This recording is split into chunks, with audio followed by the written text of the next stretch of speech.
RCB जीती Punjab Kings, ऐसे हुई क्वालिफाई। अब क्या करेगी एलएसजी, डीसी और एमआई? तो आईपीएल 2025 के प्लेऑफ में एक नहीं, दो नहीं, एक साथ तीन टीमों ने क्वालिफाई कर लिया। एक समय तो ऐसा था आपको एक टीम नहीं मिल पा रही थी, लेकिन अब आरसीबी, जीटी और पंजाब किंग्स एक मैच खत्म होते ही क्वालिफाई कर गए। जो जीटी वर्सेस डीसी का मैच हुआ वो ओवर हुआ, जीटी मैच जीती, RCB, GT, Punjab king qualify हो गई। लेकिन अब लखनऊ सुपर जायंट, डीसी और एमआई क्या करेगी, और साथ ही एक मैच के ओवर होने से ये तीनों टीम क्वालिफाई कैसे हो गई वो भी आपको बताते हैं। तो देखिए, सबसे पहले आप एक बार पॉइंट्स टेबल को देखिए। जीटी क्वालिफाई 12 मैचों में 18 पॉइंट, आरसीबी क्वालिफाई 12 मैचों में 17 पॉइंट्स, पंजाब किंग्स 12 मैचों में 17 पॉइंट्स, ये भी तीनों क्वालिफाई। लेकिन एमआई, डीसी के आगे कोई क्वालिफाई नहीं लगा हुआ। ये कैसे क्वालिफाई हुए पहले वो बताते हैं। तो देखिए, जीटी के 18 पॉइंट, आरसीबी के 17 पॉइंट और पंजाब किंग्स के 17 पॉइंट्स। गौर कीजिएगा इन तीनों आंकड़ों को। अब एमआई, डीसी, एलएसजी बुरी तरह से फंसे। वो तीन ऊपर चले गए, क्वालिफाई हो गए, ये तीन नीचे रह गए, अब ये फंस गए। अब देखिए, एमआई 18 पॉइंट तक जा सकती है। एमआई मैक्सिमम 18 पॉइंट तक जा सकती है, जहां पर गुजरात टाइटंस खड़ी हुई है।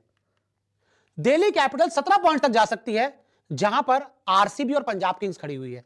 तो लेकिन अभी इतनी जल्दी जब एमआई भी 18 पे जा सकती है, ये भी 17 पे जा सकते हैं, तो वो तीनों कैसे क्वालिफाई हो गए, अब वो समझिए। एलएसजी 16 पॉइंट तक जा सकती है। एलएसजी हालांकि सिर्फ 16 पॉइंट तक जा सकती है, लेकिन जब एमआई, डीसी जा सकती है 18 और 17 तक, तो ऊपर वाले तीन कैसे क्वालिफाई हो गए वो बताते हैं। मुद्दा यह है, एमआई, डीसी की 21 मई को टक्कर है। एमआई और डीसी का मुकाबला खेला जाएगा 21 मई को, और उससे क्या होगा, दोनों में से एक टीम ही आगे जा पाएगी। जी हां, एमआई और डीसी का जो मैच ओवर हो जाएगा, एक टीम जीतेगी, एक टीम हारेगी। मान लीजिए बारिश भी आ जाती है, तो उसके बाद क्या होगा, इन दोनों में से एक ही टीम आगे जा पाएगी।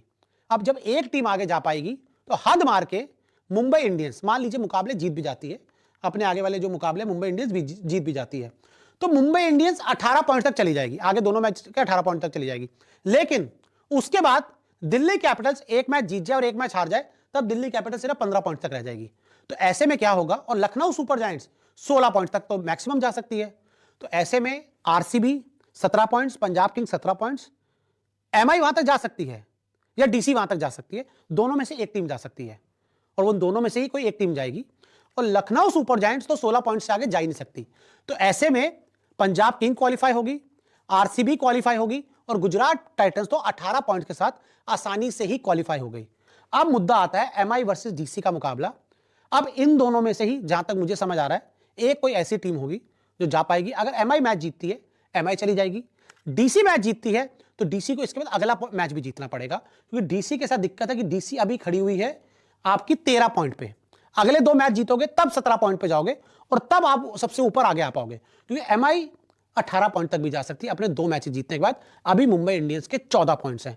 तो ऐसे में अब ये जो पॉइंट्स टेबल है, ये बहुत इंपॉर्टेंट हो गया है। ये हद मार के 18 पॉइंट तक जा सकते हैं यहां पर, ये हद मार के 17 पॉइंट तक जा सकते हैं, यहां पर आ सकते हैं।